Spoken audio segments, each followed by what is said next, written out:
Հայոց ցեղասպանության տարելիցի նախօրեին Ռուսաստանի և Նոր Նախիջևանի թեմի առաջնորդ Տեր Եզրաս arքեպիսկոպոս Ներսիսյանը հանդես է եկել հայտարարությամբ նվիրված Մեծ Եղեռնի Սուրբ նահատակների հիշատակին։ Սրբազանը շեշտել է, որ հայությունը չի կարող ուրանալ և մոռանալ ավելի քան 1,5 միլիոն անմեղ զոհերի արյունն ու արդար հատուցման պահանջը։ Նա կտրուկ մերժել է բոլոր նրանց, ովքեր կասկածի տակ են դնում կամ կեղծում են այս ոճիրը, այդ պահվածքը համարելով աններելի հանցագործություն Աստծո դեմ։ Եզրաս Սրբազանը հորդորել է մնալ պահանջատեր և շարունակել համազգային ջանքերը հանուն Հայոց ցեղասպանության միջազգային ճանաչման և արդարության հաղթանակի։ Ավելի քան 1,5 միլիոն հայ սպանվեց իր իսկ հայրենիքում, իր իսկ տան շեմին,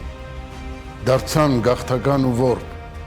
դարձան անտուն ու հայրենազուրկ։ Մենք չենք կարող ուրանալ, մենք չենք կարող դավաճանել, մենք չենք կարող մոռանալ մեր սուրբ նահատակների հեղված անմեղ արյունը, նրանց լույս հիշատակը, արդարադատության նրանց պահանջը։ Ուստի մերժում ենք բոլոր նրանց,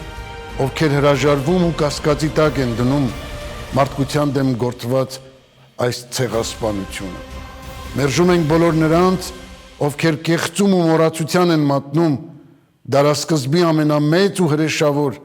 այս հանցագործությունը։